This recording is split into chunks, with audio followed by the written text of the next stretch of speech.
Alors, on va poursuivre toujours avec ce chapitre 7 des fondamentaux de la communication. Donc, après avoir fini avec la communication non verbale, nous allons voir maintenant la communication vocale ou bien communication paraverbale. Alors, cette communication paraverbale, elle est composée de une, deux, 3, 4, 5, 6, 7, 8 éléments. Il y a 8 éléments. Alors, qu'est-ce qui caractérise notre voix? Parce que ce sont les 38% dont on a parlé au cours du cours numéro 6, comme vous le savez. Alors, je vous ai dit l'importance dans dans la diffusion d'un message. C'est Albert Mehrabian qui a mesuré que dans une situation de communication interpersonnelle, le, le sens donné aux mots ne représente que, par exemple, 7%. Ce qui est le plus important, c'est la communication non verbale qu'on vient de voir, qu'on vient de terminer. Après, c'est la communication vocale ou paraverbale qui représente 38%. Qu'est-ce qui caractérise la voix? La voix est caractérisée par le timbre. On va voir ce que c'est. L'intonation, le débit, le rythme, l'articulation, les accents et le volume. Quand je parle et que je n'y mets pas du ton, ou bien je ne parle pas fort, ou bien je n'articule pas, eh bien, mon message sera comme un message qui n'a pas de sens. Alors, qu'est-ce que le timbre d'une voix?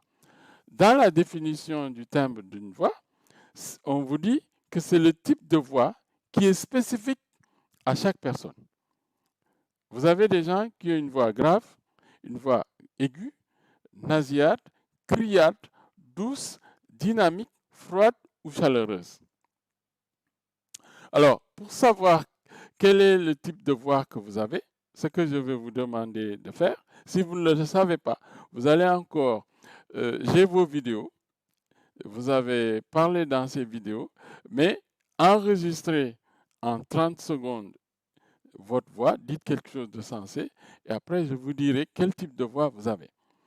Donc, il y a aussi le fait de trouver un personnage célèbre pour chaque type de voix et d'essayer de mimer ce type de personnage. Donc, ça, c'est très, très intéressant. Quand vous vous mettez à mimer quelqu'un, ça peut être très, très intéressant. Alors, le timbre de voix sera très différent et on le trouve généralement en faisant des exercices. Pour trouver son thème de voix, il faut fermer la bouche et produire le son Haim. Cette onomatopée donne le timbre de la voix en faisant vibrer les différentes parties de la tête. Il y a des gens qui ont des voix de gorge basses, des voix de masque appuyées et des voix de tête qui sont élevées. Le timbre se travaille mais varie très peu. En revanche, la nécessité pour un orateur consiste à bien placer sa voix. Bien placer sa voix, ceux qui font plutôt ceux qui font un peu de la chorale savent de quoi je parle. Alors, la voix, on la définit comme le véhicule du message. Selon les individus, les dimensions, la forme et la texture varient en fonction des cordes vocales, des os, du cartilage et des muscles. La voix se caractérise par l'intensité. C'est la force, la puissance avec laquelle on s'exprime. Il convient d'adapter l'intensité de la voix au volume de l'espace de prise de parole et à la disposition de l'auditoire dans cet espace. Quand je parle, je dois porter ma voix vers la personne la plus éloignée. Et c'est comme ça qu'on arrive à parler fort. Parler fort ne veut pas dire crier. Quand on parle, quand je dis je suis là, là je crie. Or, là, pour éviter de crier, l'énergie doit partir du ventre. Je suis là! Et vous voyez, là, le son sort encore mieux. Alors, autre chose qui est très très importante dans ce que je viens de dire, vous avez ce qui caractérise la voix qui est très très important. Alors, par exemple, je prends cet exemple. Quand on vous demande de parler fort, c'est le volume sonore qu'il faut augmenter. C'est le niveau sonore de votre voix. Dans quel cas augmente-t-on le volume de sa voix? Dans quel cas diminue-t-on le volume de sa voix? Vous êtes deux, face à face. Vous n'avez pas besoin de parler fort. Par contre, si vous avez en face de vous beaucoup d'interlocuteurs à qui vous devez vous adresser, vous devez mesurer la distance qui vous sépare de ces gens-là et de pouvoir parler. Si je suis dans une classe de 30 élèves ou étudiants, je n'ai pas besoin de parler très très fort. Mais par contre, si je suis en face dans un amphi où il y a 100, 200 étudiants, je suis obligé de parler fort. C'est pour cela dans les amphis, on est obligé d'utiliser des micros pour amplifier la voix. Alors, selon vous, quel volume sonore adopter vis-à-vis d'un client qui n'a pas de difficulté auditive? Un ton au-dessus, un ton en dessous, ou bien c'est le même ton? Vous avez en face de vous un client, vous n'avez pas besoin de crier pour vendre votre produit. Vous devez parler de manière adaptée, posée, hein, et ne pas chercher à crier pour qu'on vous entende. Alors, autre chose intéressante, après la voix, c'est l'intonation.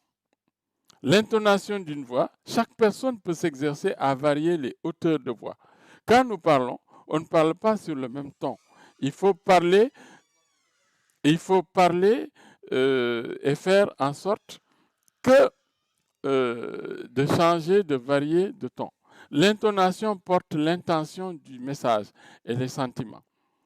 Varier l'intonation permet de capter son auditoire. Quand vous parlez sur le même ton, au bout d'un certain temps, les gens ne sont plus captés. Vous ne captez plus leur attention. Votre intonation peut vous trahir. La colère. Quand quelqu'un est en colère, il peut être en train de crier. Agacement, panique, émotion. Hein? Alors, il y a aussi beaucoup d'autres choses que vous devez savoir et qui touchent un peu l'intonation. Par exemple, l'intonation, on l'a définit comme le mouvement mélodique de la voix caractérisé par des variations de hauteur. Alors, quand j'utilise une phrase interrogative, mon intonation est montante. Quand je dis « vous m'entendez », là, l'intonation est montante. En fin de phrase affirmative, la voix a tendance à tomber. Quand je dis « nous allons présenter les inconvénients », vous voyez, ça varie. Nous allons présenter les inconvénients. Et donc, ça varie. Et donc, en public, il est indispensable de varier les intonations afin de mieux capter l'attention de votre auditoire. Et ça, c'est très, très important de savoir cela, chers amis. Alors, et les intonations, c'est quelque chose qu'il faut maîtriser. Alors, le débit. Maintenant, nous allons voir le débit. Le débit se définit comme la vitesse à laquelle on s'exprime. Souvent, le tract amène une accélération du débit. Quand vous avez le tract, quelqu'un qui avait l'habitude de parler posément, quand il a le tract, il parle plus vite. Il faut donner du mouvement à l'expression en variant les rythmes, en évitant l'uniformité, en usant du contraste. Pour cela, il faut respirer entre les phrases, ménager des pauses pour reprendre le souffle, utiliser le silence. Ces trois éléments constituent le système vocal d'un individu et son spectre vocal qui lui est propre, plus fiable que les empreintes digitales pour différencier deux individus. Ça, c'est très, très important. Alors, donc c'est très important de savoir cela en ce qui concerne le débit. Alors, je vous ai mis ici un texte que vous allez voir dans le document de cours où il y a 95 mots. Et vous allez vous exercer pour lire ce texte en 30 ou 35 secondes. On va le faire lors de la visioconférence. Et donc, le débit normal d'une voix, c'est de 120 mots à la minute. Être capable de parler en une minute, parler en utilisant 120 mots. On conseille entre 150 et 200 mots à la minute. Voilà. OK? Alors, donc, c'est très, très important de savoir cela.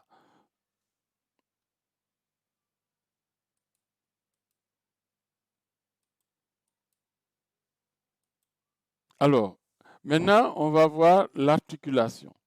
L'articulation. L'articulation, c'est le détachement et l'enchaînement correct des sons et en particulier la netteté des consonnes. Elle peut être déficiente sur les syllabes d'attaque, les syllabes internes et les syllabes finales. Alors, ce qu'il faut savoir dans les intonations, c'est très très important de savoir que dans l'articulation, il faut être capable de bien articuler, bien prononcer les syllabes. Afin d'acquérir une bonne articulation, je vous ai préparé des phrases que vous pouvez retrouver sur Internet où ceux qui ont des difficultés pour prononcer certains sons pourront s'entraîner. Hein. Quand je dis les chaussettes de l'archiduchesse sont sèches et sèches. Si citrouille, si sans si rond, si sans citrouille. Ton thé t'a-t-il ôté tout, mon thé ne m'a rien ôté du tout. Voilà, c'est des phrases qu'il faut apprendre pour ceux qui ont des problèmes pour prononcer des che ou des je, Jésus, j'exige l'ascension de l'Esprit. Ah, il y en a qui ont des problèmes pour prononcer les che. Hein. Et ça, il faut pas avaler les syllabes. Ça nuit à la compréhension. Quand vous parlez, on n'avale pas les syllabes. Il faut éviter d'avaler les syllabes. Éviter de scander les mots en séparant les syllabes des lèvres, de la langue et des mâchoires. Une mauvaise articulation va conduire à la confusion, à la fusion de deux syllabes. Quand je dis, c'est du passé simple. Il frappa à la porte. Il frappa à la porte. Si je prononce mal ce mot, cette phrase, je veux dire, il frappe à la porte. Ah, c'est comme si c'était du présent. Alors, en dictée, on a besoin de faire des choses beaucoup plus simples. Alors, autre chose intéressante par rapport en dehors de l'articulation, c'est le rythme. Quand vous parlez, il faut changer de rythme.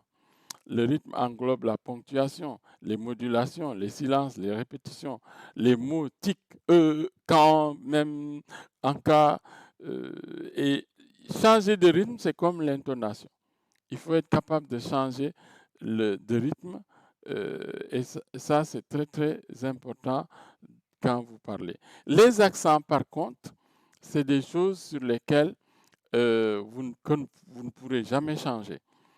Les accents font partie du bagage culturel de chacun.